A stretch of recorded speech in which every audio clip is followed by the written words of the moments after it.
You ever have one of those moments where the world kind of pauses, not because of something magical or life-changing, but because someone just cut you so deep, you need a second to process it?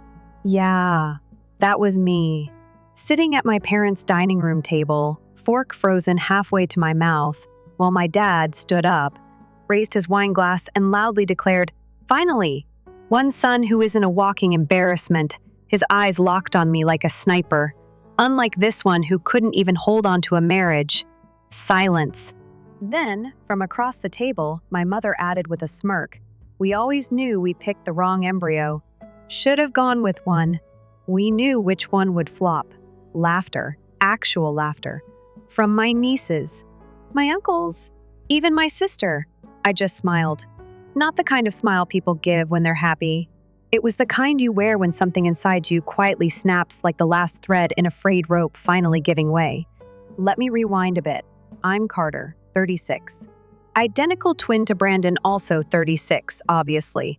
And despite us sharing DNA, that's about all we've got in common. Growing up, Brandon was the shiny one. Varsity athlete, straight A's, homecoming king. Meanwhile, I was the potential that never fully delivered. Average grades, average looks, average everything. I wasn't a screw-up. I just wasn't Brandon. And my parents never let me forget it. They didn't just have a favorite. They had a golden child and me. I got used to it. Learned to laugh off the digs, dodge the comparisons, keep my head down.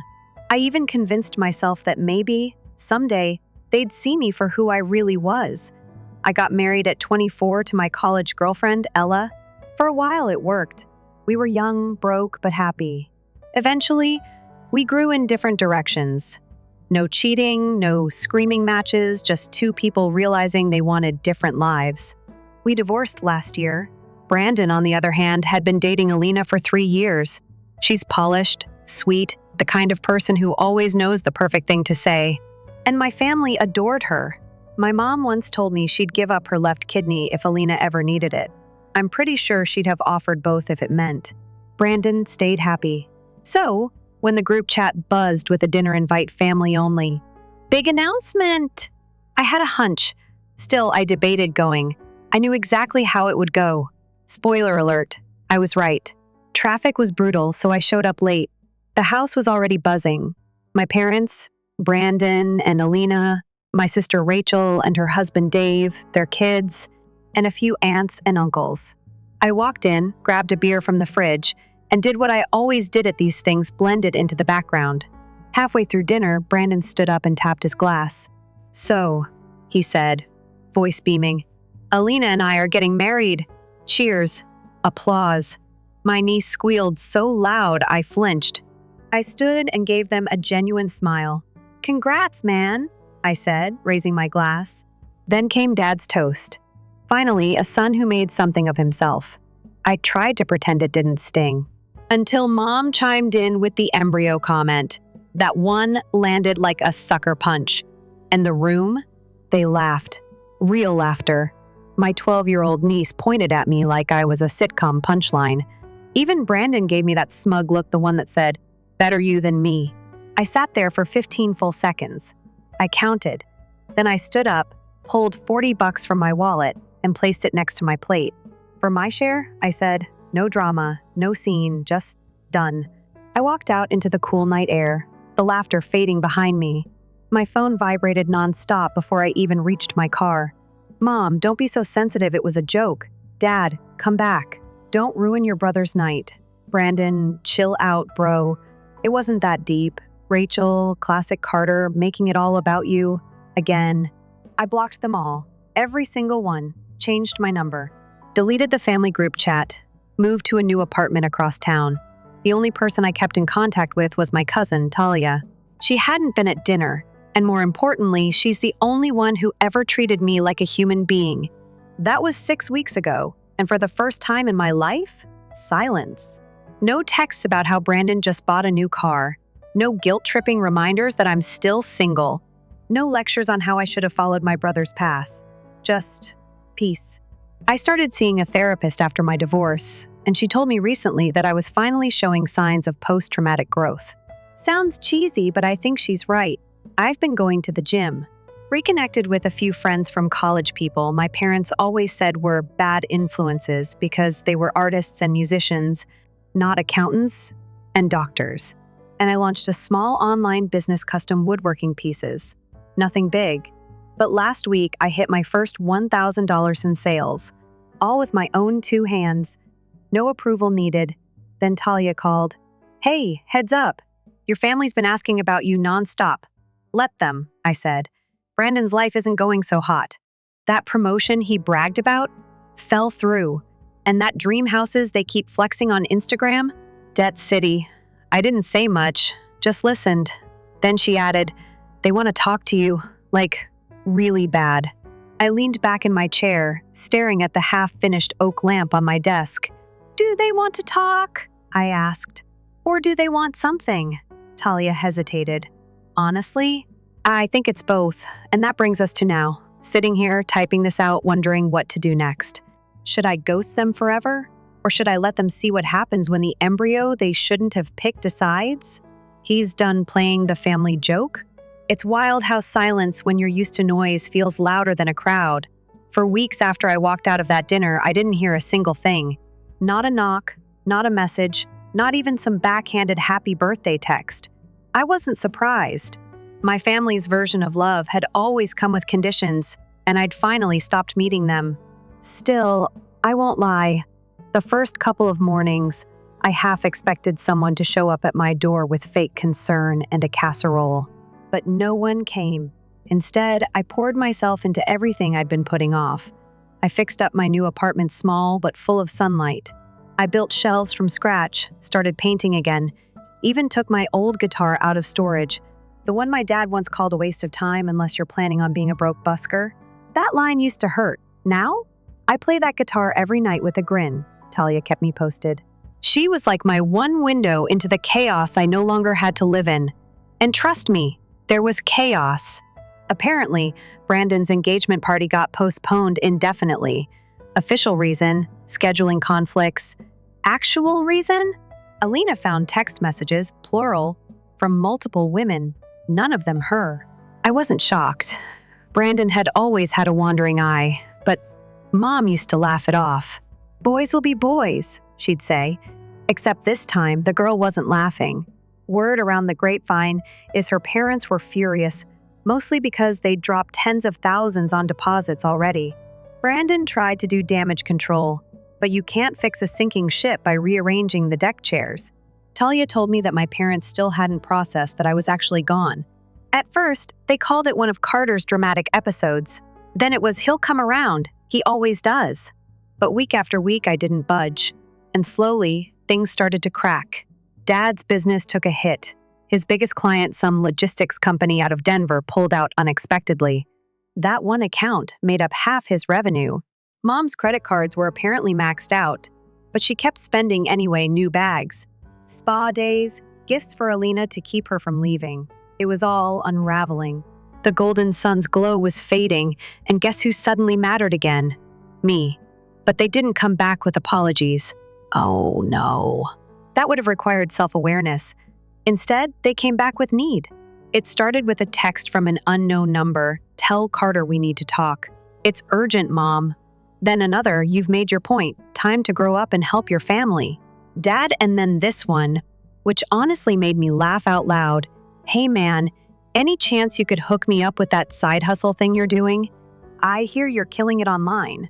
Brandon let that sink in. The guy who stood there and said nothing while I was publicly humiliated now wants help. Because he suddenly remembered I knew tech stuff. The audacity? Impressive. I didn't respond to any of them. Instead, I called Talia. "They're desperate," she said. "Brandon's been demoted. His boss found out about the whole cheating mess because Alina's dad called the company, to protect their daughter's future. Apparently, Brandon had also been using company resources for personal projects. Not technically illegal, but shady enough to get flagged. He was lucky to keep his job, even with the demotion. Their apartment? Too expensive. His car? Leased and 2 payments behind. Meanwhile, I'd just hit $3,000 in monthly sales.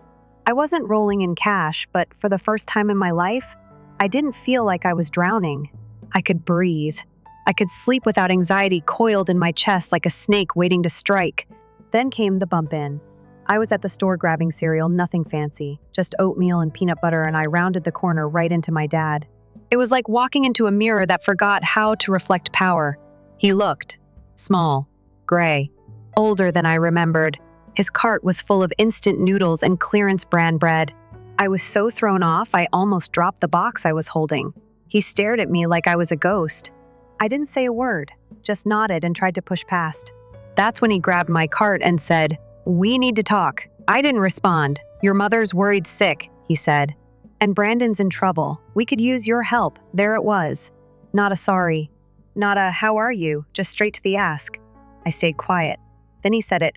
"We need $50,000. I blinked. "Excuse me? You've got your business. The internet thing. Family takes care of each other." I looked him dead in the eye and said, "No, family should have thought about that before making me the punchline of their favorite joke." He scoffed. "Don't be petty. You're being childish. I didn't yell. I didn't even raise my voice. I just left my cart, walked out of the store, and didn't look back. Since then, it's been radio static with spikes of noise. Brandon showed up at my gym like it was a sitcom. I had him removed. Mom left a crying voicemail on my work phone, which I didn't even know she had. Someone even emailed my Etsy store pretending to be a customer until the message shifted from, "Do you do custom orders?"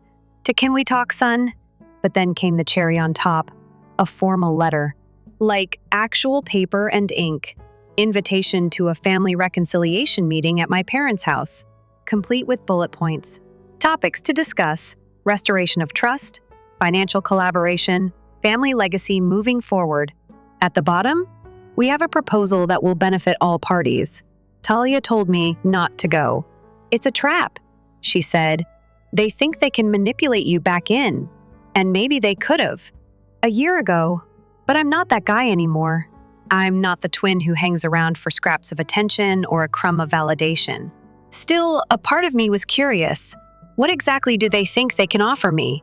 So I did something I hadn't done in a while. I made a list.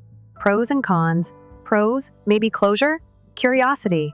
One last chance to speak my truth. Cons. Gaslighting. Guilt. Tripping. Manipulation. Reopening wounds that had barely begun to heal. The cons list was 2 pages. The pros? Barely a line. So I made my decision. I didn't RSVP. I didn't show up. Instead, I packed a bag, grabbed my tent, and disappeared for the weekend. No signal. Just me, the woods, and the soft hum of peace. When I came back, there were 23 missed calls, 9 voicemails, and 1 very interesting text from Talia. "Brandon got fired. Call me." I didn't even wait until I unpacked my camping gear. Still wearing muddy boots and carrying a thermos of coffee that had gone cold, I called Talia. She picked up fast. "You sitting down?" she asked. "Technically, no," I said, dropping into the kitchen chair that still wobbled because I hadn't fixed that leg yet. "Brandon got fired," she said, like completely. Walked out of the building with a cardboard box and a security escort. I leaned back and closed my eyes. I wasn't surprised. The writing had been on the wall since the cheating scandal, but still. "Damn! What happened?" I asked. She let out a breath. Turns out he wasn't just misusing a few resources. He'd been using company funds for personal stuff. Subscriptions, electronics, even a hotel charge from a weekend getaway that wasn't with Alina. "Wow," I muttered. "He didn't just shoot himself in the foot, he reloaded. And when they couldn't reach you for help," she continued, "he panicked. Tried to delete some records. But they had already been flagged by internal audit. So now, the Golden Son was jobless and possibly facing charges. And the family who once treated me like a defective product was spiraling faster than I could have imagined." For a moment, I didn't feel anything. Not triumph, not pity, just a weird stillness. Like watching a house collapse in slow motion after being warned it wasn't built to code. Talia's voice softened. "I thought you should know I'm not asking you to call them. Just figured you'd want the truth." I did, and I appreciated that she never made it about guilt. "Thanks," I said. "You're the only one who ever kept it real." That night, I lit a candle, poured myself a drink, and played my guitar until the strings buzzed. The melody wasn't cheerful, but it was mine. Every note, every choice. 3 days passed. Just enough time for me to start breathing again. Then my doorbell rang at 6:17 a.m. I opened the door, thinking it was a package or some poor soul lost looking for Unit 3B. But no, it was all of them. Mom, Dad, Brandon, and Rachel, my sister, who'd barely looked me in the eye since she joined in on the embryo joke at dinner. They stood there like a misplaced funeral procession, eyes tired, clothes wrinkled. Brandon had on the same hoodie I'd seen in one of his Instagram stories from 4 days ago. I didn't say anything, just stepped outside and closed the door behind me. Boundaries. My therapist's voice echoed in my mind. You can engage without inviting chaos into your home. What do you want? I asked, keeping my tone flat. Dad stepped forward. We need your help. Of course. That was always the opening line. Not how are you? Not I'm sorry. Just we need. I folded my arms. Why should I? Dad exhaled. Like this was some big performance and I'd just missed my cue. Brandon's being sued. The business is tanking. We're losing the house we need. 100,000. I stared at him. You need what now? Mom jumped in, voice cracking, mascara smudged. Please, Carter. We're sorry. We didn't mean what we said at dinner, Brandon mumbled. It wasn't that bad. That set something off in me. That one line. That casual brushing off of pain. You think it wasn't that bad? I said, voice rising slightly. You all laughed. You watched me get humiliated and laughed. Silence. I needed help after my divorce, when I was sleeping on a friend's couch and couldn't fix my car. Where was the family unity then? Rachel finally spoke. Her voice was quiet. I didn't know you were struggling. I shook my head. You didn't want to know. They started talking over each other, excuses, tears, half-baked apologies. I didn't move, didn't flinch. Finally, I held up a hand. I'm not writing a check. I'm not your bailout plan. You made it clear I was the disappointment. Well, guess what? The disappointment learned how to stand. They blinked at me like I was speaking another language. Then I added, I'll think about helping, but not financially, and only if you're ready to do actual work. What do you mean? Dad asked, confused. I laid it out clean and simple, formal written apologies from every person who mocked me that night. No vague sorry if you were hurt crap, real accountability, family therapy, minimum 6 months. Everyone shows up, no excuses. Mom deals with her spending problem. Brandon faces whatever consequences come from his actions. And Rachel? She stops playing the fence. I paused. If those conditions are met, I'll sit down and help you make a debt management plan. Not with my money, just structure, budgeting, credit rebuilding, the kind of support I never got from any of you. Dad's face twisted. That's blackmail. No, I said. That's a boundary. And then, calmly, I opened the door and went back inside. They didn't follow. 2 days later, Talia sent me a screenshot. Mom had posted a Facebook rant, long, dramatic, full of phrases like ungrateful child, and forgot where he came from. Classic deflection. Play the victim. Spin the story. But something unexpected happened, Rachel called. We hadn't spoken one-on-one since the night of the engagement announcement. Her voice was shaky. I can't do this anymore, she said. I'm sorry. I should have stood up for you that night. I was scared. I didn't want the heat on me. We talked for hours. She admitted her marriage was falling apart. Her husband had lost his job. They'd moved in with our parents, and now their kids were starting to mimic the same toxic behavior we grew up with. I told her about my therapist, about boundaries, about how you can love people and still protect yourself from their harm. By the end of the night, we made a plan. I helped her and her kids move into a small apartment 2 blocks from my place, paid her security deposit, nothing more. She started therapy. Her husband started fixing up his resume. No big drama, just movement, healing in inches. Then yesterday, another surprise, a real apology from my dad. He showed up again, alone this time. No script, no posture, just a man who looked tired. He sat on the steps outside my door. I was wrong, he said. We were wrong. I treated you like a shadow because I couldn't handle having a son who wasn't like me. And when you didn't need us anymore, I didn't know what to do. So I lashed out. He paused. I don't expect you to forgive me now. I just wanted you to know I finally see it. All of it. For a long second, I didn't speak. Then I asked, "Are you ready to meet my terms?" He nodded. "Yeah, I am." And for the first time in a long time, I believed him. Dad kept his word. That shocked me more than anything. 3 days after our doorstep conversation, I got a plain envelope in the mail. No dramatic font, no legal-sized intimidation, just a regular letter. Inside were 5 sheets of paper, each one typed, signed, and dated. Every person from that dinner had written an apology. Some were longer than others. Some still had that subtle "I'm sorry you felt hurt" undertone, but for the first time in my entire life, they named what they did. They didn't pretend it didn't happen. They didn't sugarcoat it. Even Brandon wrote one. Short and awkward, but he admitted he froze that night and let me take all the heat. Honestly, that alone would have been enough to make my therapist cry tears of joy. But I wasn't rushing to throw a forgiveness party. Apologies are easy, change is work, so I gave them work. We started family therapy the following week. A neutral office downtown, comfortable couch, fake plant in the corner, a small dish of mints that probably hadn't been replaced in years. Our therapist, Marcia, didn't play favorites. She shut down passive aggression with a single raised eyebrow. Within 10 minutes of the first session, Mom tried to interrupt me. Marcia gently raised her hand. "Let him finish."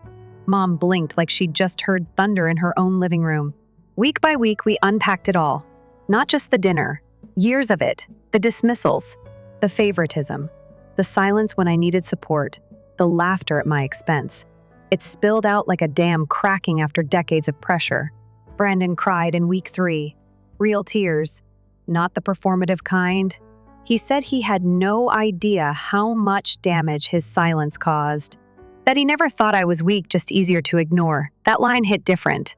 I told them I wasn't doing this for closure. I wasn't doing it to be invited back into the fold. I was doing it to break the pattern. For Rachel's kids, for myself. After session 5, something shifted. Mom stopped interrupting. Dad stopped deflecting. Brandon started asking questions instead of justifying everything. Small shifts, but they mattered. Meanwhile, outside that therapy room, life kept moving. Brandon's situation worsened. The company officially pressed charges. Misuse of funds, violation of contract, breach of ethics. Not prison time probably, but heavy fines, mandatory legal fees, and a red mark on his record that would haunt every future job application. He lost the apartment. The car got repossessed. And Alina? She posted a carefully crafted breakup announcement on Instagram with the caption, "Some people are not who they pretend to be." Grateful for the lessons. She tagged him in it. Brutal. I didn't comment. Just watched the fallout like a man on a lifeboat, watching the ship that once threw him overboard finally take on water. I didn't cheer, I didn't gloat, but I slept a little easier that night. Rachel and I grew closer. She started showing up to sessions early, bringing coffee for the group. Her kids Noah and Ava drew pictures for me and taped them to my fridge. I found myself caring in a way I hadn't let myself feel in years. Then came the next step, financial rehab. I'd offered to help them create a debt strategy, not hand them money. That line never wavered. But I knew budgeting, I knew planning. I built my business from zero while they were out buying designer handbags and high-interest cars. So I hosted a family meeting at my place, my tiny sunlit apartment with the wobbly kitchen table and the chair that squeaks if you lean too far back. They came in awkwardly, shuffling past the welcome mat like it might bite. Mom looked around like she hadn't been in a place under 3,000 square feet in decades. "This is cozy," she said, forcing a smile. "It's mine," I replied. I set the tone early. "We're here to talk numbers. Not drama." They listened. We pulled up credit reports, reviewed interest rates, created a plan to consolidate debt, cut unnecessary spending, and here was the big one: liquidate what couldn't be maintained. The hardest part? Telling them to sell the house. They fought it. Especially Dad. That house wasn't just property to him, it was ego. Proof that he'd made it. But the math didn't lie. The mortgage was drowning them. A second loan had already been taken out to cover Brandon's legal retainer. They couldn't stay. Eventually, they saw reason. They listed it, downsized into a modest rental across town. Not a shack, but far from their former status. And for once, they didn't resent me for the suggestion. Progress. Mom started cutting back. No more designer brands. She sold handbags, canceled subscriptions, even took a part-time job at a local bakery. Brandon found a therapist on his own. No prompting. He started volunteering at a community center. Told me it helps keep him grounded. He still has a long road ahead, but at least he's finally walking it himself. And Dad? He's the one that surprised me most. He started writing again.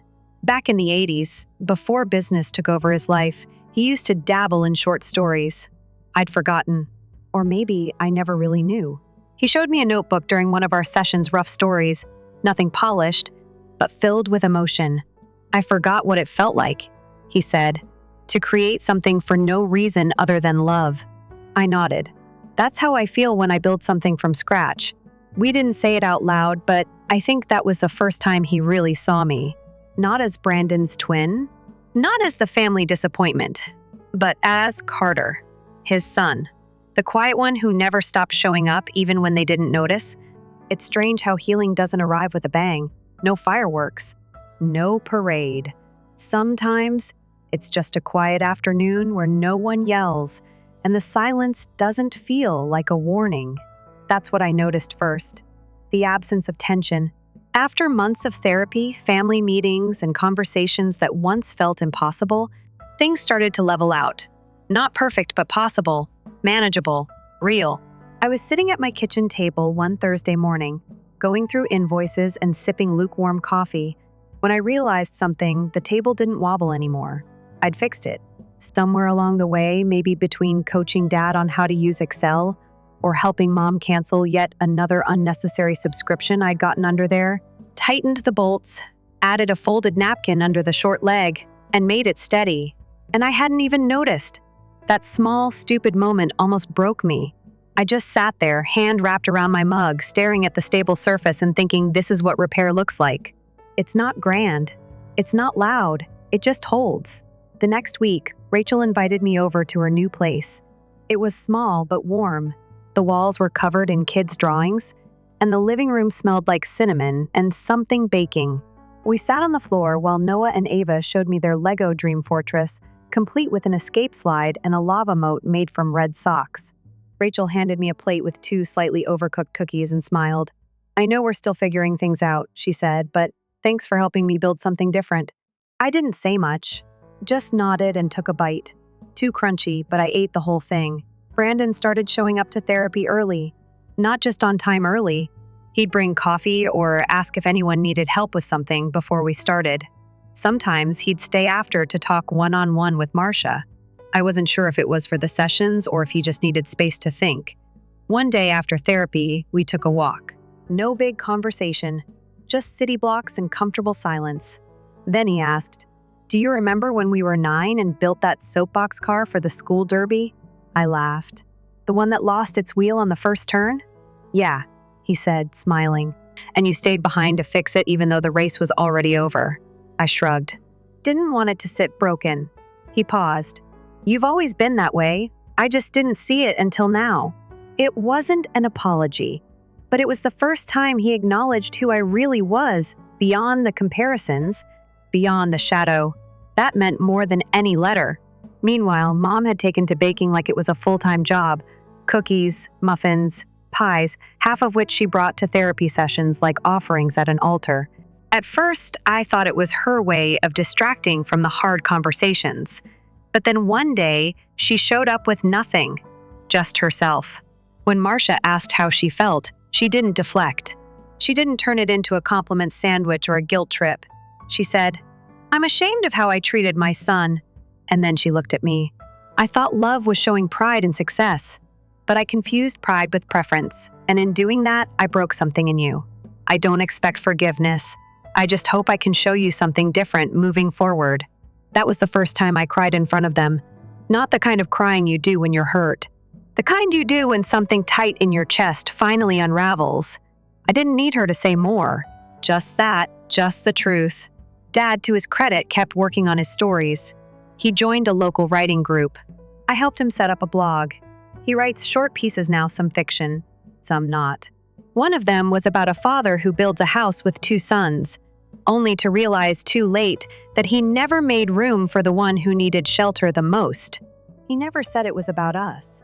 He didn't have to. We were halfway through a budgeting session one afternoon when he said quietly, "You should think about buying a place. Something small, maybe with a little workshop space in the back." I blinked. "You think I can afford that?" He smiled. "I think you've already proven you can build something from nothing." A house is just the next step. It caught me off guard, that he saw that in me now, that he believed in my hands, in what I could make, in what I deserved. Later that night, I found myself scrolling listings. Not seriously, just curious, but it didn't feel like a dream anymore. It felt like something possible. I think that's the difference. Before, everything felt like survival. Get through the next insult. Get through the next family event. Get through the weight of being invisible. Now I'm making plans. Not revenge. Not spite. Just living, finally, on my own terms. Talia came over that weekend. She brought wine and her chaotic energy that always fills the room. Her baby bump was showing now, and she joked about naming the kid after me if it kicked during the movie we were watching. I told her not to curse the child with that burden. She laughed. "You're the most stubborn, self-contained, quietly badass person I know. I'd consider it an honor." I looked at her. Really looked. Without her, I don't know if I'd have had the courage to walk away when I did. She never pushed, never judged. She just reminded me I wasn't crazy for wanting basic respect. Before she left, she said, "They're trying, but don't forget you're allowed to keep your peace. Even when they behave." That stuck with me, because healing doesn't mean forgetting, and forgiveness doesn't mean forgetting how to protect yourself. You can love people from a distance. You can rebuild with boundaries. You can set the table again, but only if the people you're feeding know how to pass the salt without throwing it in your face. The next therapy session, Marcia asked if I wanted to take a break or keep going. I said I'd keep going, not because I need fixing, but because growth isn't a one-time job. It's a garden. And if you stop tending it, the weeds come back. The funny part? That old dinner table, the one where they laughed at me? It got sold when they moved, but I kept a chair, just one, the one I sat in that night. It's in my workshop now, painted, repaired, reinforced, not as a reminder of pain, but proof that even broken things can be made strong again. Some endings don't come with a final scene. They come quietly like a candle you forgot was still burning until the sun rises, and you realize you don't need it anymore. It had been nearly 10 months since the dinner. 10 months since I stood up, dropped $40 on a table that didn't deserve me, and walked out of the house I grew up in like I was finally stepping into mine. A lot can change in 10 months. Therapy kept going, not just for the family. For me, I stuck with Marcia one-on-one. We peeled back years of layered silence, of tension I had worn like second skin. I didn't realize how heavy it had all been until I started walking without it. I launched a second storefront online. This one focused more on commissioned furniture, custom benches, reclaimed wood shelves, minimalist desks. Orders picked up after a local influencer featured my pieces in a home tour video. Funny how people find value in what you make when you stop asking permission to be seen. Business grew fast enough that I had to rent a small workshop in the industrial district. Nothing flashy, concrete floors, high ceilings, and an old kettle I kept on the hot plate next to a stash of cheap coffee. But it was mine. And in that space, with sawdust on my boots and sunlight hitting the back wall just right, I started to understand what peace actually feels like. It's not loud, it's not dramatic. It's quiet mornings where nothing hurts. Rachel visited often. The kids loved hanging around the shop, Noah especially. He liked pretending the measuring tape was a laser sword. Ava once brought me a drawing of a flying chair and asked if I could build it for her birthday. "Depends," I said. "You got any blueprints?" She handed me a napkin with 6 circles and a big smiley face in the corner. Close enough. Brandon kept going to therapy. He picked up part-time work at a nonprofit that rehabs houses for low-income families.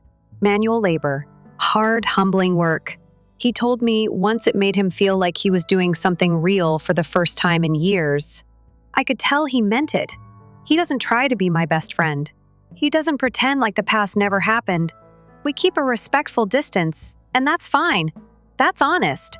Sometimes healing means knowing which doors stay open and which ones become walls you no longer need to knock on. Mom and Dad stayed in the rental. They downsized more than just their home, they downsized their noise. No more condescending texts. No more competition games. Just the occasional check-in. Dad sends me photos of his new stories. Mom sends pictures of pies with captions like, "Only slightly burned." It's their way of trying. I recognize that now. And I don't need more. I don't need revenge. I don't need a confession scene in a church or some big weeping breakdown in therapy. I just needed the noise to stop, and it has. Most days. Then last week, I got an invitation. Not from them. From the school I went to as a kid. An art and tech teacher had stumbled across my woodworking videos online. She wanted me to guest speak to her senior class. She said they'd been talking about building things that last, not just physically, but emotionally. Structures that hold. She asked if I could bring in one of my pieces and share my story. Not the gossip version, the real one. At first, I hesitated. What would I even say? But I kept thinking about Ava's drawing. The flying chair. The idea that even kids dream of things that seem impossible and then hand you a napkin and believe you can build it.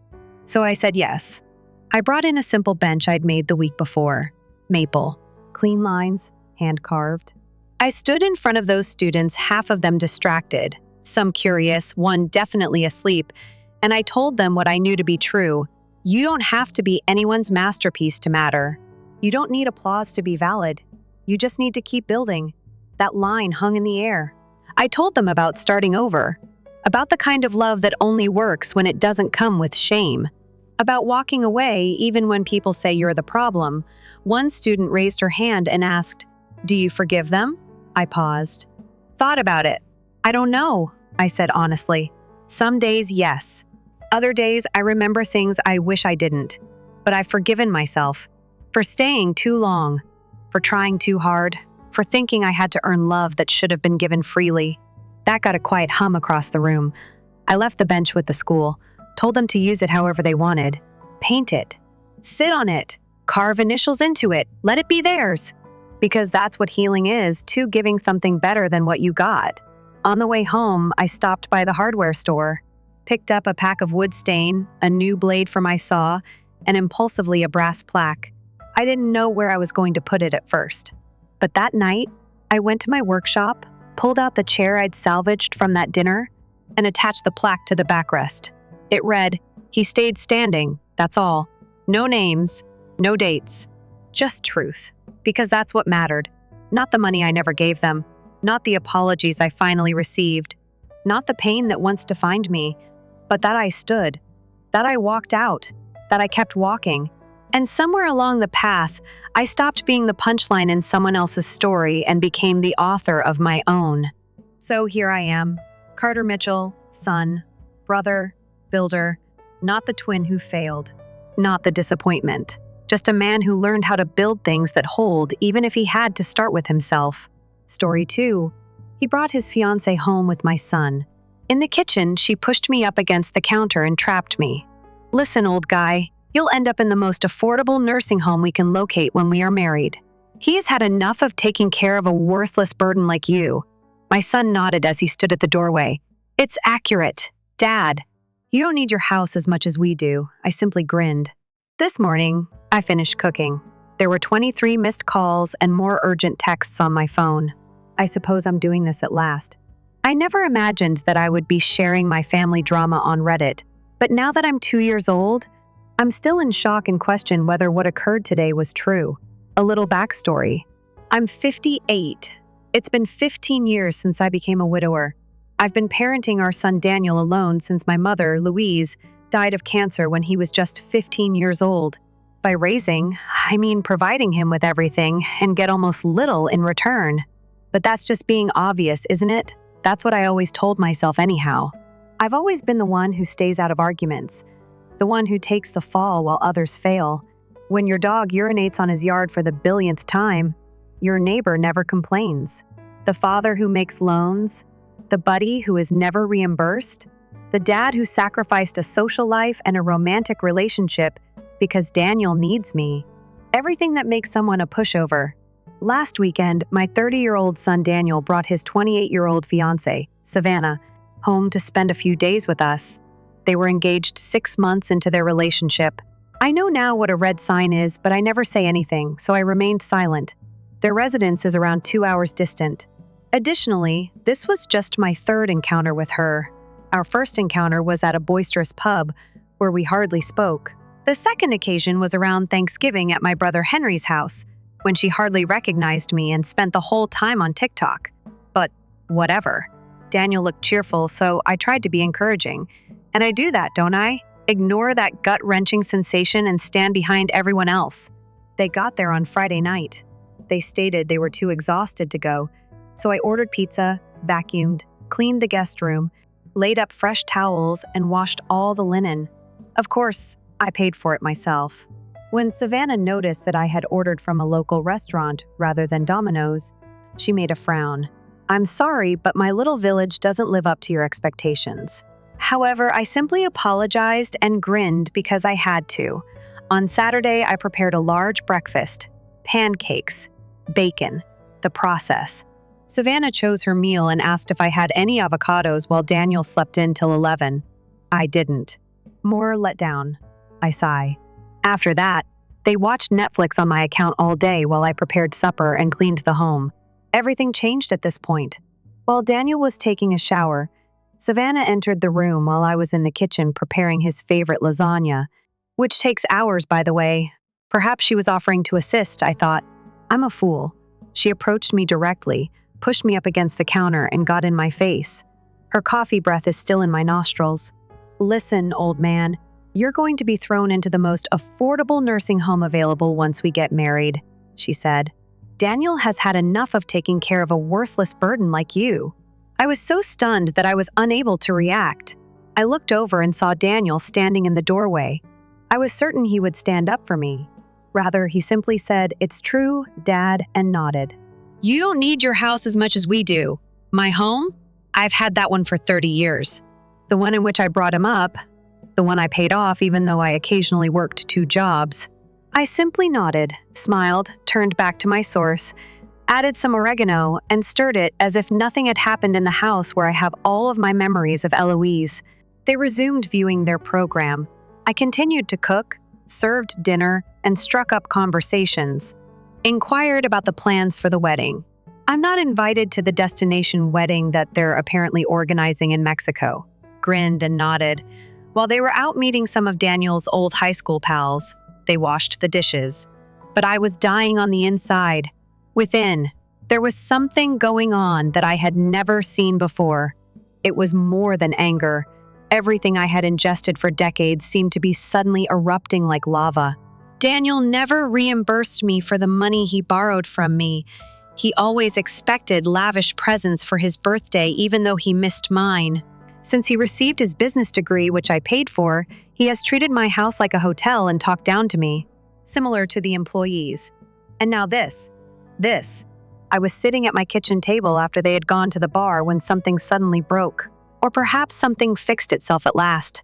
I'm not sure, but I made the decision to refuse it for the first time in what may have been my whole adult life. No longer. Not now. I opened my iPad, the one Daniel keeps telling me is ancient.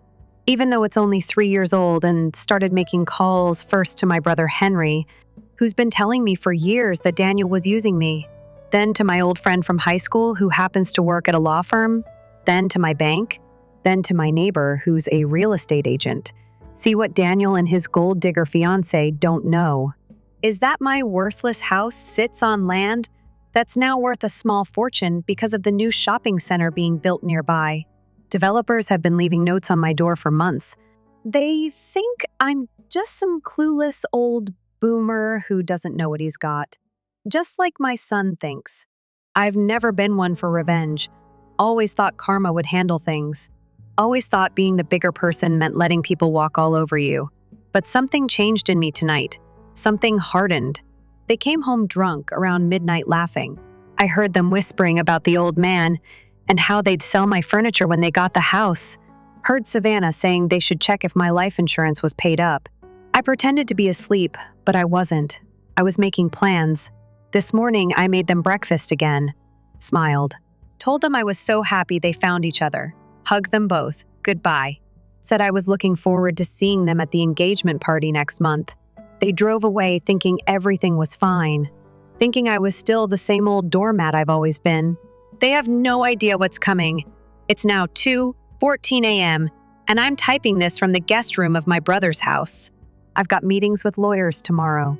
I've got appointments with 3 different real estate agents the day after. I've got a locksmith coming to change my locks next. For the first time in forever, I'm not second-guessing myself. I'm not worrying about being nice. I'm not putting everyone else first. And it feels amazing. I'll update when there's more to tell. But let's just say that my son and his fiancée are about to learn an important lesson about respect and about underestimating useless old men. Marco P.S. Guess who's been paying Daniel's student loans all this time because he claimed he couldn't afford them? Guess who's about to stop those payments? Oh, and did I mention I'm still technically the guarantor on his apartment lease? Funny how that works. Update 1, hey again, Reddit. First, I'm completely blown away by all the support on my last post. Never expected thousands of comments. Thanks for all the awards too, still figuring out what those actually do, lol. It's been just over a week since I found out my son and his fiancée were planning to dump me in a nursing home and take my house. And what a week it's been. So remember how I mentioned I was staying at my brother Henry's place? Well, I'm still here. Henry's been amazing through all it. He's actually enjoying having me around. Says his house has never been so clean, and the meals have never been so good. Old habits die hard, I guess. Still taking care of everyone but myself. But that's not the important stuff. The important stuff is what I've been doing when I'm not stressed. Cleaning my brother's baseboards at 3 a.m. I never told you guys this before, but back before Daniel was born, I worked at a law firm for almost 10 years. Nothing fancy, just helping with paperwork and research. But I learned a lot. And I kept in touch with people who owe me favors, people who remember when I covered for them or helped them just listened when they needed someone. And for the first time in my life, I'm calling in those favors. My first call was to my old boss, Leonard. He retired years ago, but his son runs the firm now. I explained my situation, and he got me an appointment the very next day. No waiting 2 weeks like a normal person would have to. Just walked right in, and I'm not going to lie, it felt pretty good. The lawyer, not going to name him for obvious, looked over all my paperwork, the deed to my house, my will, my finances, everything. And then he smiled. He told me Daniel had actually been in to see him 3 months ago, asking about elder care options and property transfer scenario. My own son was lawyer shopping behind my back. But because I'd worked with his father, this lawyer fed Daniel a bunch of BS and then called me immediately after. I never got that message. Want to guess why? Because Daniel set up my voicemail and apparently some messages just disappear. How convenient. That was just the first of many discoveries while going through my bank statements, which I usually just glance at online. I found several transfers to Daniel's account over the past year that I never authorized. Small amounts, 200 here, 300 there. Nothing I'd immediately noticed, but adding up to over $7,000. And remember those student loans I mentioned I was paying? Turns out he graduated 3 years ago. The money I've been sending straight into his vacation fund, found that out from his stupid public Instagram that he didn't think I knew about. There he is in Cancun, Punta Cana, Vegas. All with my student loan money. But Savannah, yes, Savannah is something else completely. My niece Henry's daughter is incredibly adept with all the social media things she did some digging for. Turns out Savannah has been married previously, twice, both times to guys over 50, both marriages lasting less than 2 years, both ending with her obtaining property in the... She's like some type of black widow, but instead of killing her husbands, she merely steals their properties, and there's more. So much more. I discovered out they've been removing stuff from my house every time they come, my late wife's jewelry, which I believed I'd merely misplaced my coin collection. Even my dad's old watches, all gone. Probably sold online. But enough about their misdeeds. Let's discuss my actions about it. A real estate agent was the first person I met. I had no idea how much my house was worth. About 3 times as much as I had anticipated. Property values have skyrocketed as a result of the new shopping complex and the surrounding development. I'm not selling, though. Not quite. Rather, I have given ownership to an irrevocable trust under my brother's management. I no longer legally own my home. The trust owns it. I'm still allowed to live there for the rest of my life. If something were to happen to me, Daniel would not be affected. In contrast to my son, my brother's children genuinely call to see how I'm doing and to remind me of my birthday. I then went to my bank and made all the necessary changes to my accounts, including new account numbers, internet banking passwords, and two-factor authentication. I put Henry as my beneficiary and emergency contact in place of Daniel. The hardest thing was what I did next. I stopped Daniel's auto insurance, student loans, and any other automatic payments that I was ostensibly still making. Even though he is 30 years old, his mobile phone was somehow still included in my family plan. Oh, and I employed a private detective. Just a man Henry knows who used to run background checks. Nothing special. He looked into Savannah's background even further and discovered some fascinating information about how she was sacked from her previous position due to financial problems. It appears that she was able to utilize the business credit card for personal purposes. Many of them. I also learned that character issues prevented Daniel from being promoted 3 times. It seems that his employer discovered him falsifying his expenditure records and claiming credit for other people's efforts. I suppose it's like father, like son. However, I would never. In the meantime, I've texted in a very typical manner. I acted stupid and suggested that there must be a billing issue when Daniel inquired about the student loan payment and questioned why his phone had cut off. I said that I was experiencing some short-term financial issues, but would resolve them quickly. They believed me to be a defenseless elderly guy who was ignorant of economics and technology. It was their error. The true test, however, was yesterday. Daniel pretended to be concerned about me for 45 minutes when he phoned. I could almost hear him perspiring over the phone as he asked me how I was doing, whether I was eating well, and if I needed anything at any point. At last, he reached the true cause for his call. Due to a little cash flow issue, he and Savannah had to borrow $3,000 for their wedding deposit. I informed him that, although I would need to spend some of my funds, I would find a way to assist since that is what fathers do. In addition to thanking me excessively and saying, "I love you, Dad," he appeared really relieved. I committed to send the money this morning, but I didn't for the first time in years. Rather, I included the message with a single $1. "You deserve all of this." 5 hours have passed since then. Since then, my phone has been exploding. First bewilderment, then worry, and finally complete fear. 23 calls were not returned. 47 SMS messages. Everything of it. Was the move a mistake on your part? 2. Do you intend to destroy my life? None of them have gotten a response from me, not quite yet, because you should be aware of one more thing. Tomorrow night, I'd want to have supper with them at my place. I wanted to talk about my future and shared some exciting news with them. They anticipate my making an announcement about my impending move to a retirement home or something like. But I've also sent an invitation to a few others. Henry, my brother, and his spouse. My niece and her spouse. Daniel has been known by my neighbor since he was a newborn. And the actual surprise. Visitors. Savannah's parents. Oh, I see. Did I not mention that? As it happens, Savannah informed Daniel that her parents had passed away. They're alive and well. They are eager to learn of their daughter's engagement and live around 2 hours away.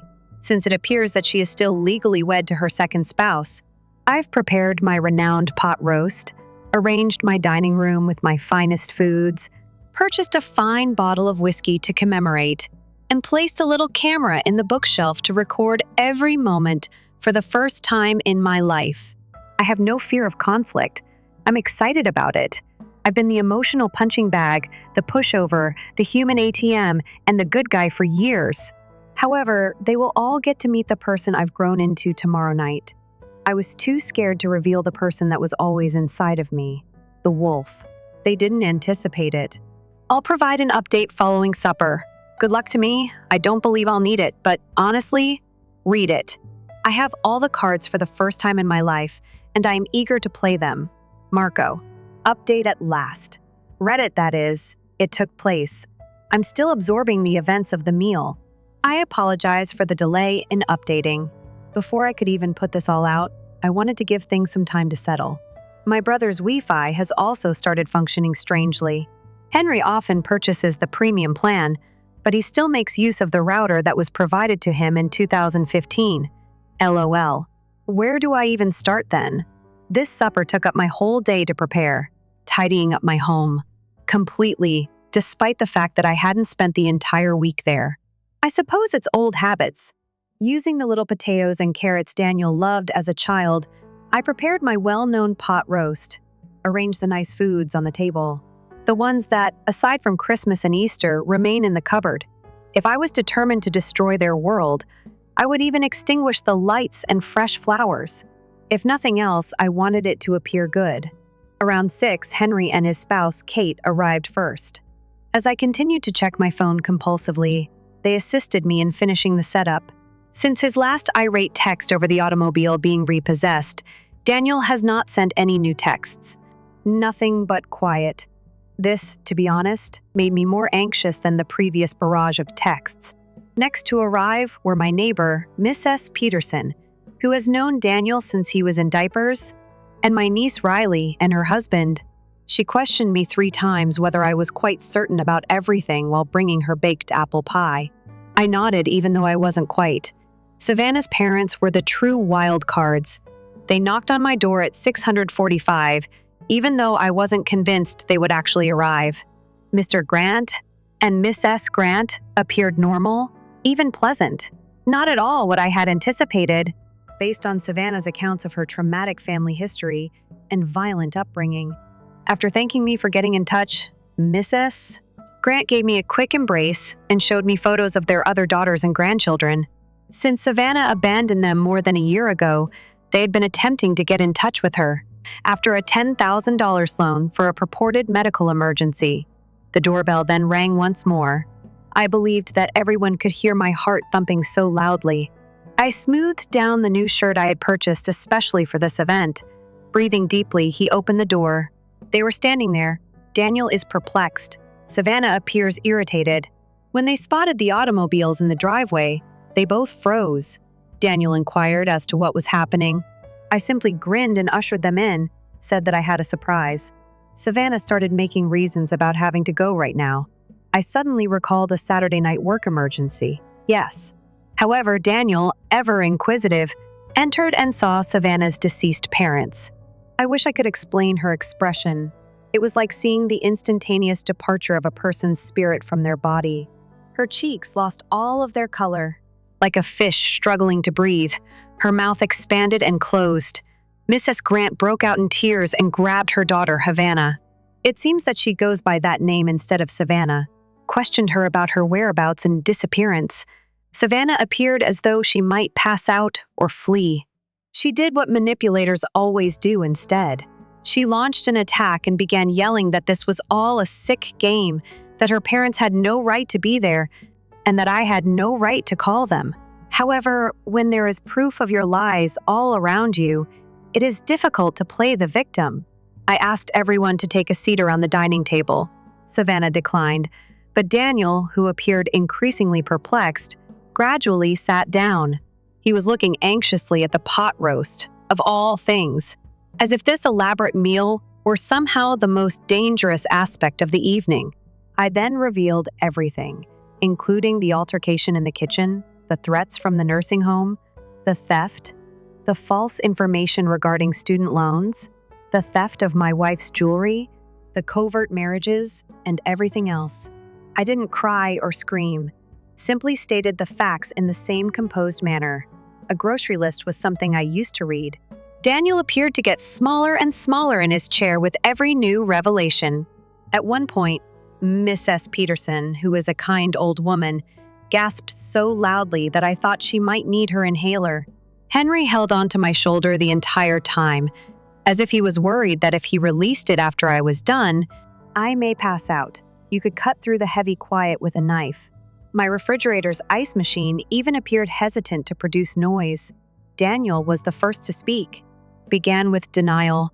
followed by excuses, and concluded with claiming that I misinterpreted the conversation in the kitchen. Not his idea, but Savannah's. Then to blame, had I not been so domineering. If I had allowed him greater latitude, how could I humiliate him in this way if I had given him more financial support, ultimately leading to anger? Engage each of these individuals. However, Savannah had a nuclear explosion, gave me all the names in the book, said that Daniel had informed her that I was mentally ill, said that since I was envious of their pleasure, I was fabricating things. He threatened to sue me for slander. Mr. Grant then discreetly inquired about her present spouse, Steve. Once more, the room became quiet. I thought Daniel could have whiplash from the speed at which his head snapped toward Savannah. Husband, current spouse. As it happened, Savannah never got divorced. The second husband simply moved on, began anew. Daniel was located. Mr. Grant has the documents to back it up. The range of emotions on someone's face is unlike anything I've ever seen. Right in front of my eyes, Daniel in his 30s progressed from bewilderment to incredulity to rage to total despair. As if someone had disconnected him from whatever was holding him up, his entire body appeared to collapse. Savannah attempted to clarify, but there isn't really a valid reason to be married now and be getting married to someone else. Daniel was left sitting alone at the table full of people who had watched him grow up as she snatched up her purse, called us all terrible people, and left. Even I was astonished by what transpired next. Daniel broke down in tears. Not a few tears, but tears of tears. The type one hadn't seen since he fractured his arm tumbling out of the treehouse when he was 10 years old. He continued apologizing, admitting that he had made a mistake and that he had no idea what had happened to him. I wanted to console part of myself. Dads do that, don't they? However, the new part of me that had developed a spine was the other portion. That portion remained sat, observing and anticipating. He apologized and then promised to reimburse me. He would correct it. Compared to negotiating, he would be a superior son. May I be of assistance to him? Can I speak with his landlord? Can I assist him in retrieving his vehicle? And I said no for the first time in my life. I wouldn't save him, no. No, I wouldn't help him with his issues. No, I wouldn't act as though this hadn't occurred. Mrs. Peterson brought Daniel home with her shortly after the supper concluded. He always had a special place in her heart. In an attempt to locate their daughter, Savannah's parents departed. In quiet, Henry and Kate assisted me with cleaning up. 5 days have passed since then. My phone has been buzzing nonstop ever since. Daniel apologizes and begs all the time via text. Occasionally angry, occasionally desperate. It seems that Savannah also left town to return to her spouse.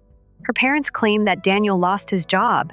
It turns out that certain accounting problems, which I assume were involved, put them in a precarious situation. Savannah, due to unpaid bills, his landlord is evicting him.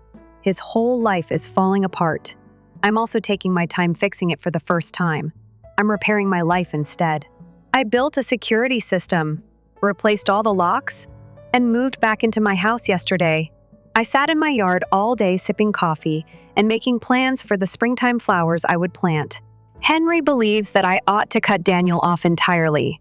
Riley believes I ought to give him another opportunity, but with clear limits. Every day, Miss S. Peterson calls to speak out for the poor youngster who has simply lost his path. I still haven't made up my mind about Daniel. I still have affection for him. I mean, he's my son. The boy who used to watch Saturday morning cartoons and then fall asleep on my chest. However, he is also the man who stood in my kitchen and declared that I should be disposed of like trash. I am frequently asked if I am feeling better, if retaliation was delicious, if I'm satisfied with the outcome. To be honest, I have no idea. I'm not exactly happy. However, I also no longer feel like a doormat. I feel like myself, perhaps for the first time in many years.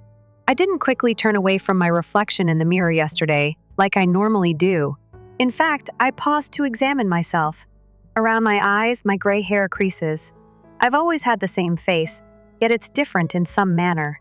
Daniel arrived at my house this morning, unshaven, dressed in the same evening attire, and with red eyes from either drinking or weeping. This time, he made no requests for money. Asked to speak with me. I have yet to let him entry. As I write this, he is now seated on the porch swing, awaiting. And I'm making someone else wait for me for the first time in my life. When I eventually open the door, I'm not sure what I'll say. I have no idea what the future holds for any of us, but I am convinced of one thing. I will never again be someone's doormat, no matter what. Marco, Story 3. I heard my wife and adolescent daughter in the corridor outside my hospital room as I was recuperating from surgery. We'll finally obtain Dad's life insurance and relocate to a nicer place once he passes away. Mom, I know you. I'm so beyond acting as though I care about him. Unaware that I had heard everything, they walked in wearing phony smiles. Every week, I expressed my gratitude to them for the flowers they delivered. They both became aware of their horrible error 2 weeks later. Sometimes, life does come at you quickly. This is going to be an exciting trip, so fasten your seatbelt. For background, I've been married for 20 years and have been with Cindy for 22. Megan, our 17-year-old daughter, is expected to start college the following year. I've always put in a lot of effort to provide them a good life, by no means wealthy. Our modest 3-bedroom home is located in a respectable neighborhood. Not much, but I was pleased with what I could offer. The key point is that I had to visit the emergency room 2 weeks ago because I had a very diseased gallbladder. It hurt like crazy. Imagine someone continuously stabbing you and setting your insides on fire. Good times. I was hurried into emergency surgery, but everything went wrong. My doctor then informed me that the removal of my gallbladder was messy and that it had essentially become a ticking time bomb. A terrible illness ultimately put me in the hospital for a week. The crucial aspect, however, is not the procedure itself. On the 3rd day of my hospital stay, that is what transpired. The medications they had me on were causing me to nod off sometimes. You know that strange condition in which you're neither quite awake nor asleep? When I heard voices outside my door, I was there. Earlier, Cindy and Megan had texted to say they would be dropping by with flowers. I heard something that made my blood freeze just as I was going to scream out to them. Cindy was talking in a quiet, enthusiastic voice. It had been years since I last heard from her. She said that once I passed away, they would finally receive the money from my life insurance and be able to relocate to a nicer area. Not if once, as if she expected it. My darling child, Megan, immediately replied that she was sick of acting like she cared about me.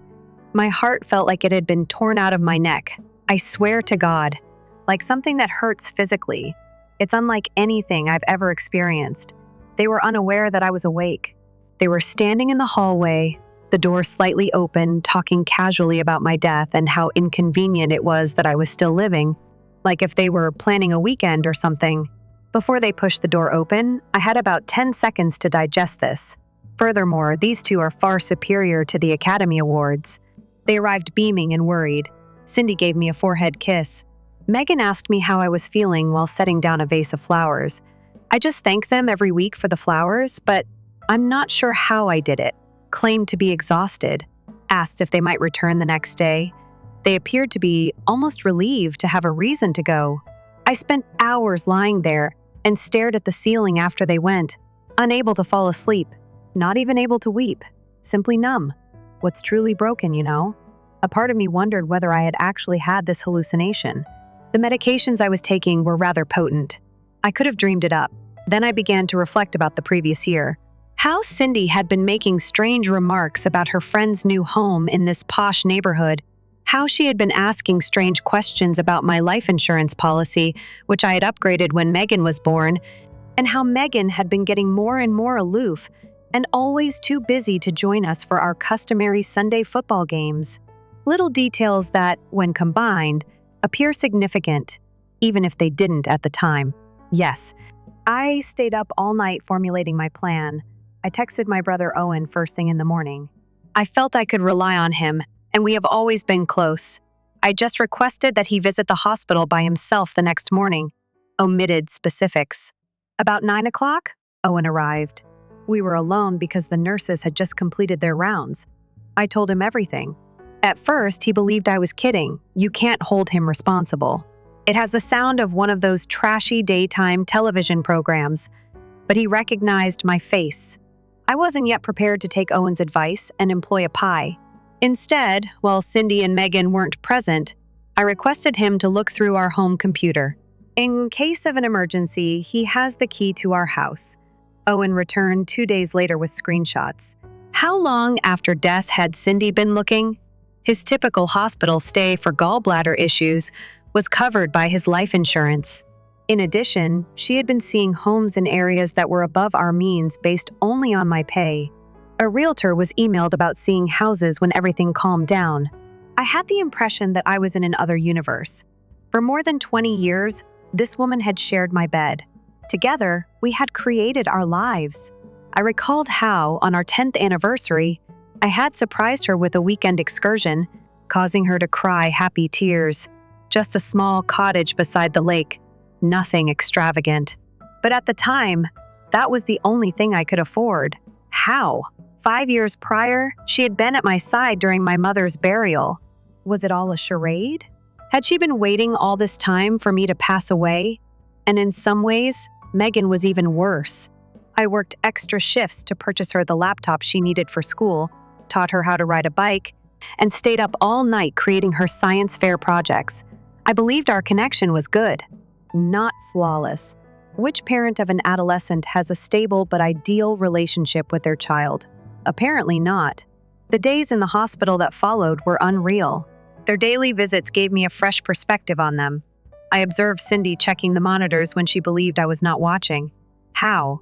In a worried voice that suddenly sounded so fake to me, she asked the nurses how I was doing.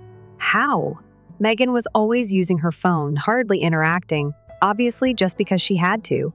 I began to exaggerate my symptoms, flinching more whenever I moved. I was talking about how exhausted I was and how worried the physicians were about my recuperation. When I said that the doctor wanted to undertake more tests, I noticed a flicker in Cindy's eyes. Was there hope? On day 5, I felt nauseated at the prospect. To watch some shows, Owen brought me my iPad. I really reviewed our joint banking history and logged into our shared accounts. Cindy has been shopping more lately. A few tiny luxury goods, nothing too costly. New footwear, high-end skincare products, meals with her pals at exclusive dining establishments. She had been whining about how tight money was and urging me to reduce wasteful spending, such as my weekly poker session with pals, which cost us all $30. In addition, I discovered that she had phoned our insurance company 3 times in the previous month to confirm some information. Based on the call records that I was able to view on our phone account, I had a very distinct image by the time I was released from the hospital 1 week following the procedure. My 20-year wife was waiting for me to pass away. She had poisoned my kid against me as well, and she may have been waiting for years. I received stringent directions from the doctor for my recuperation. Take it easy for 6 weeks, no strenuous labor, routine examinations. I thanked him and nodded, but I was planning entirely different things in my head. Cindy fussed over me in a way that suddenly seemed oppressive as she drove me home. So that I wouldn't have to deal with the stairs, she had put up a makeshift bed in the living room. So considerate. Correct? Or perhaps she simply wanted to make it easier to keep an eye on my health. I texted Owen once more that night when they believed I was asleep. I informed him that I needed his assistance with a crucial matter, something that would guarantee Megan and Cindy would look back on the day with regret. They determined that, as an insurance payout, my life was more valuable to them than my role as a husband and parent. I'm absolutely not out, even though I could be down. And in 2 weeks, they will both come to terms with their grave error. Update. First of all, I'm amazed by the number of reactions to my last article. My email practically blew out. Notifications are rip, haha. I appreciate all of your help and guidance. Some of you got really close to guessing what I was preparing. Exactly 1 week has passed since I returned home from the hospital. Actually, that was one of the most peculiar weeks of my life. Have you ever tried to be normal with folks you now know are essentially waiting for you to die? 0 tenths. Do not suggest. The morning following my return home, while Cindy was out grocery shopping, I gave my friend Arthur a call. I have a long history with Arthur. He was my best man when we played football together in high school. In addition, he is a lawyer, which is rather helpful at the moment. I told him everything, the dialogue. I heard the proof and discovered it all. Arthur was silent for a while. "Damn, that's freezing," he remarked simply. He told me to get my financial affairs in order first and to wait for additional proof before confronting them. Man of intelligence. The following day, when Cindy was at her monthly book group, he stopped by. She hasn't really read a book in months, according to her Goodreads activity. He went over all of my alternatives with me while we sat on my makeshift living room bed. There is more to it than just the possibility of divorce. I wanted to be sure that when I made the decision, they wouldn't be able to sneak back in or demand more from me than they are due, which is exactly zero at this moment. Arthur's initial recommendation was to modify my life insurance policy. Cindy is currently the main beneficiary, while Megan is in his second year. When Megan was little, we had it set up that way years ago. The value of the policy is $350,000. Not a lot of money, but enough to seemingly make my beloved wife want to commit murder. To make the adjustments, Arthur assisted me in getting in touch with my insurance agent. I altered the split to 60% to a cancer research nonprofit and got rid of Cindy entirely. 10 years ago, my dad passed away from cancer, and Megan was 40% to blame, but with a twist. It is placed in a trust that she won't be able to access until she is 30. The worst part is still to come. Instead of Cindy, my brother Owen will serve as the trustee. Thus, Cindy receives absolutely nothing even if I die. Our combined bank accounts came next. We've saved almost $37,000. We had been saving a bit every month for years, but not much. Arthur suggested that I transfer half to a new account that is only in my name. I have a legal right to 50% without causing any problems throughout the divorce process. So I did just that. $18,500 was transferred to a new bank account. When I mentioned that I required a new account, the bank teller's expression changed. I must have seemed awful. Are you still getting better? She most likely believed that I was actually dying and attempting to evade the government for money or something. Owen was helping me collect further proof as I took care of the financial matters. During my recuperation, he has been visiting to assist with household chores. At first, Cindy genuinely appeared appreciative of this. She has less work to do, but Owen has been listening. He observed that when she believes no one is looking, she hardly ever checks on me. How? When she needs to bring me something, she lets out a deep sigh, little details that add up. Then there are the phone conversations. She had been chatting softly while making them from the back porch. While putting out the garbage, Owen unintentionally heard one. We had previously driven through Oak Ridge, a posh area across town, where Cindy was discussing homes with her friend Lisa. I added that we would never be able to afford it. According to Owen, she was talking about upcoming funding alternatives. I started recording brief video diaries on my phone, with dates and timestamps in which I discuss current events, my feelings, and new discoveries. It might be helpful if things get messy in court, Arthur added. To be honest, talking it out, even if it's only to the camera on my phone at 2 a.m, helps. When I am unable to fall asleep. Pretending is the most insane aspect of all of this. I've been exaggerating my weakness by wincing more than I should and moving more slowly than I should. Despite the doctor's prediction that recuperation would take around 6 weeks, I'm already feeling better. Definitely not the invalid I'm portraying, but not by any means. I'm playing this strange psychological game, and it seems to be working. Cindy has come to terms with the fact that I am essentially powerless. She began spending more time with me by going out with friends, shopping, and even going on a weekend getaway with the girls, which I'm fairly sure I'm paying for. I'm reportedly too feeble to do much more than stagger to and from the restroom in the meanwhile. My mother lode was struck 3 days ago. When Cindy went to shower, she left her laptop open. I nearly didn't notice. I wasn't sure if I wanted to cross that line. Then I thought of the hospital corridor. How casually they talked about my demise. Yes, I did look. Her past searches were instructive. Vacation spots, emails, and a lot of luxuries that are much above our means. She and her friend Lisa exchanged numerous emails regarding their fresh start plans. Hanging in there won't be much longer now, one person added. Who would say that about a husband who recently underwent surgery? I used my phone to take pictures of everything and added them to my expanding evidence collection. Megan comes next. Of all of this, that has been the most difficult. I kept thinking that perhaps she was just following Cindy's lead and didn't mean what she was saying. However, no. Megan went to the restroom yesterday and left her phone on the kitchen counter. Her passcode is known to me. Her birthday is today. Yes, a very safe child. I checked her messages. She was whining about having to play nurse for me in a group chat with her friends. She referred to me as pitiful, stated that she was eager to leave this dump, and that her mother had assured her that they would relocate to a better area as soon as the insurance is received. Is that kind of messed up? One of her friends asked. Whatever, Megan said. In any case, he's hardly my biological father. He is simply the man who wed my mother. That one struck a different chord. Her biological father is not me. I've been raising her since she was 2 years old, but Cindy had her from a past relationship. She has only ever known me as a father. She is my own flesh and blood, and I have always treated her as such. Every school play, every knee scrape, every nightmare. I was there for it all. I put money down every month for her education fund. And this is what she actually believes. I sat there clutching her phone, feeling like I'd been hit in the gut. I almost challenged her right then and there, but I recalled Arthur's counsel. Stick to the plan. Don't show your hand too early.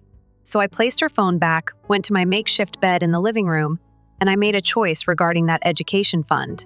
See, I've been saving for Megan's schooling since she was 3. It's not a true college fund with all the tax perks. We couldn't afford that, set up only a separate savings account with roughly $42. In it. It's in my name, with the purpose of passing it to her when daughter starts college next year. Well, goals shift. I gave Arthur another call. I discovered that the money is legally mine. She doesn't need any of it from me. I couldn't bring myself to simply take it all away, though. We thus reached a compromise. The funds will be placed in a trust, just like in a life insurance policy.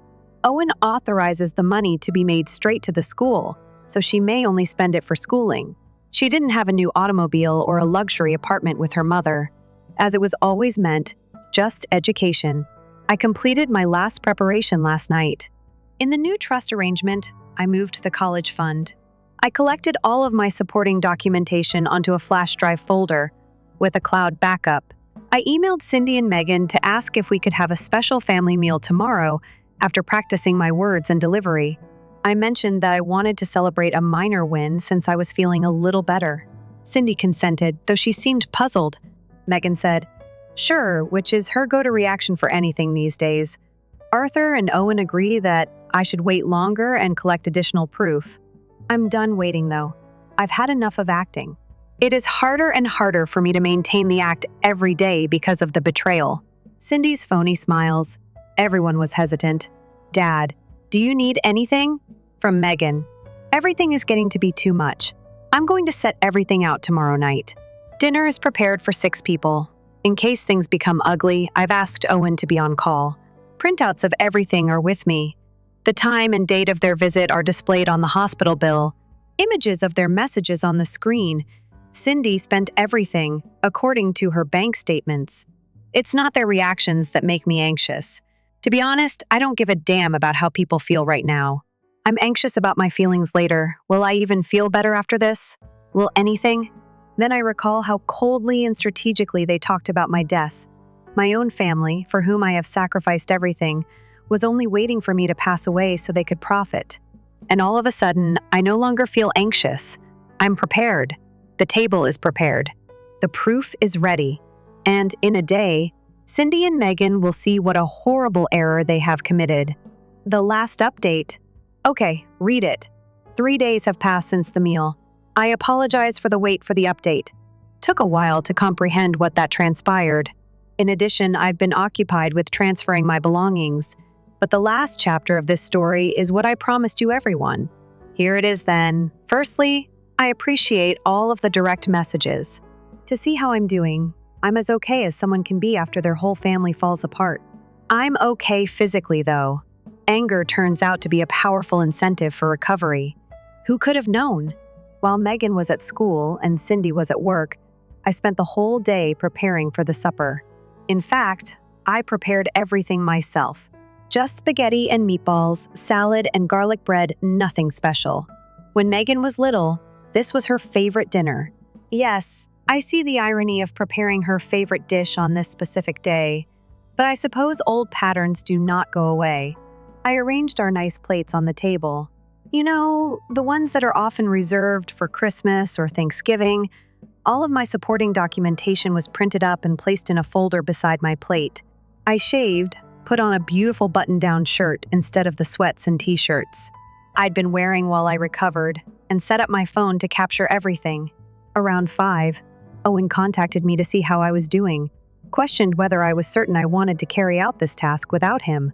He should be prepared to come over if I phoned, I informed him, but I needed to take care of it myself. In a supportive text, Arthur had also urged me to maintain composure and adhere to the truth. Cindy got home about 5:30. When she saw the dinner prepared and the table arranged, she appeared shocked, asked whether Owen had assisted me in any way. I simply grinned and declared that I felt much better. She hastily covered up the strange, almost dissatisfied expression on her face, stated that she would change before supper.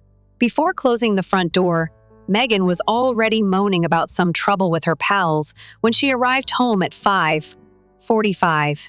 The sight of the dining room interrupted her, inquired as to the nature of the noteworthy event. I merely expressed my desire for a pleasant family meal. We were all seated at 6 o'clock. Everything seemed almost unreal how natural everything was. I was sitting on a nuclear bomb of information, poised to blow everything up, while we were enjoying supper like any other family. After they had both had a few nibbles, I waited. Cindy was rambling on about some rumor around the office. Megan was on her phone beneath the table, partly listening, half scrolling. I asked Megan to put her phone away for dinner only after clearing my throat. She did it, but rolled her eyes. I then asked them both whether they could recall coming to see me 2 weeks prior in the hospital, day 3 of my visit. In particular, Cindy mentioned the flowers they brought, and they both nodded. I dropped the first bomb at that point. I listened to my phone's audio recording. When I first heard their conversations in the corridor that day, I was clever enough to start recording on my wristwatch.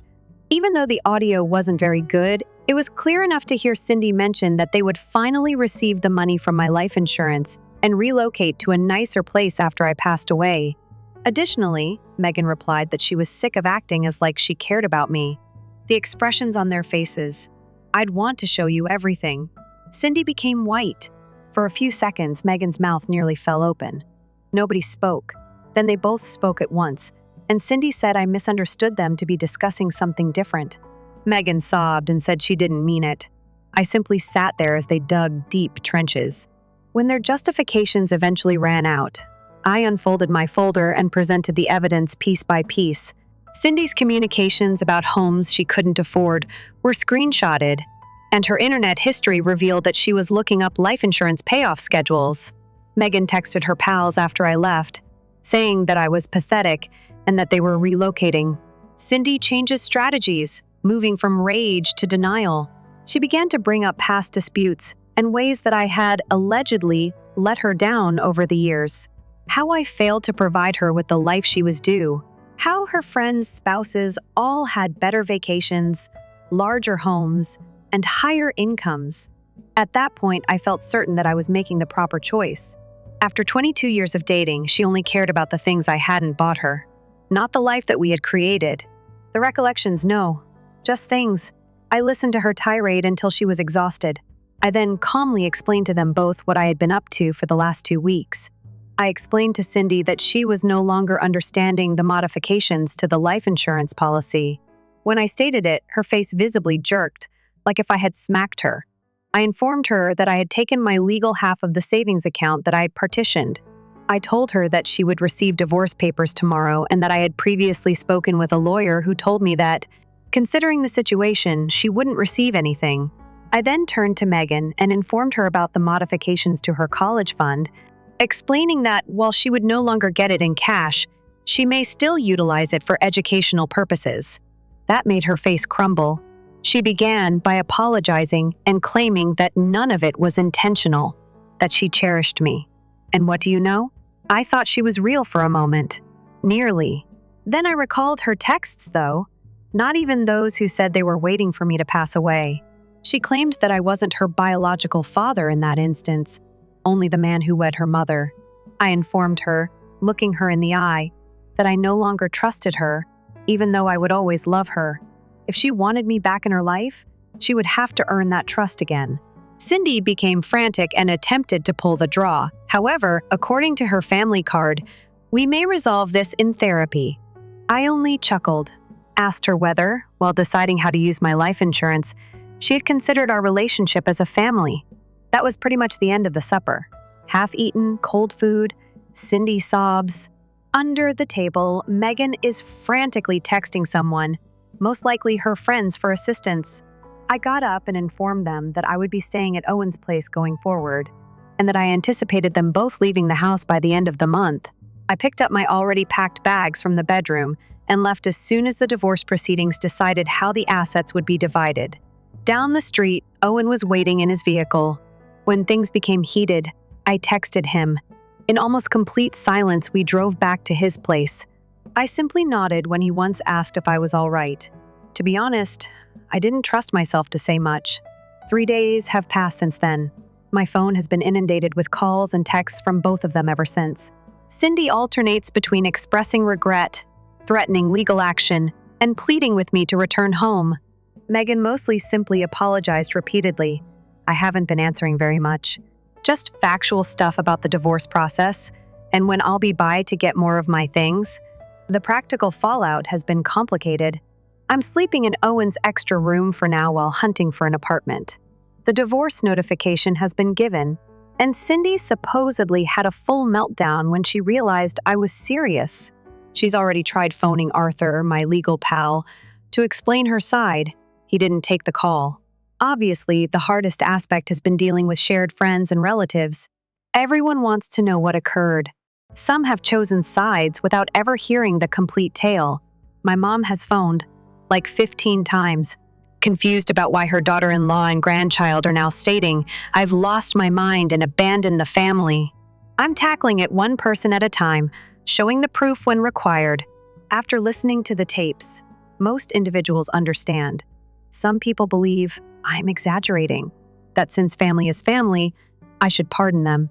Those individuals are welcome to F** immediately. Where does this leave us then? At 49, I'm staying at my brother's house, reestablishing after 20 years of marriage. It's definitely not where I anticipated to be at this stage of my life. But what do you know? I'm not as heartbroken as I had anticipated. The removal of all the illusions has a very liberating effect. No more acting as though nothing is wrong. I will no longer put in endless hours of labor for individuals who view me more as a meal ticket than a spouse and parent. Last night, while enjoying a beer, Arthur said something that has stayed with me. According to him, some individuals never know who genuinely cares about them and who doesn't for the rest of their life. I know for sure now, at least. 6 months have passed since that supper. I felt that everyone deserved a final report on the situation's outcome. Last month, the divorce was completed. In the end, Cindy received very little. Arthur saw to that. It was fairly convincing evidence during the hearings that she was basically waiting for me to die. Instead of continuing to work part-time for years, she had to downgrade to a modest apartment and seek a full-time job. According to what I've heard from common acquaintances, she is extremely resentful and is telling everyone that I destroyed her life. In any case, I finally moved out on my own. Not very fancy. A one-bedroom apartment nearer to my workplace. After all these years, living alone is strange, yet calm in a manner I had forgotten. No one is asking me why I want to spend Sunday watching football. Since preparing for one is difficult, no one is grumbling about the leftovers I consume for 3 days in a row. Simply be silent. That has been the most unexpected event regarding Megan. She contacted me to ask if we could get coffee around 2 months after everything happened. Despite my hesitation, I consented. She appeared different, somewhat smaller, and less confident. She didn't trust herself to speak things correctly, so she carried a handwritten note. In essence, she had been terrible. She was aware of it. She wanted me to know that she finally knew what she had thrown away, even if she wasn't pleading for my forgiveness. Since then, we've had a couple more encounters. It's stilted and ungainly. Our connection is not the same as it once was. However, it's something. She enrolled at a public university that she can now afford thanks to various scholarships. It's wonderful that the trust I established appears to be taking it seriously. I doubt that we will ever return to our previous state. Once shattered, some trust doesn't go away, but I'm willing to see where it leads. She is really young. Sometimes people make nasty, foolish blunders. I'm not prepared to dismiss her entirely. That chapter, however, is permanently closed for Cindy. Some betrayals are too severe to ever fully recover from. That's the current situation. It's a genuine ending, not quite a fairy tale one. Even when the people you believed would always be there pass away, life continues. Be honest with themselves. I appreciate you joining me on this adventure. Go through it. You have no idea how much your counsel and support have meant to me at the worst of this whole disaster. After this, I might not publish much since I'm trying to put more of an emphasis on moving on from the past and rebuilding my life. However, I wanted everyone to be aware of the outcome. You don't have enough time to spend with those who are just waiting for you to pass away. Keep it in mind.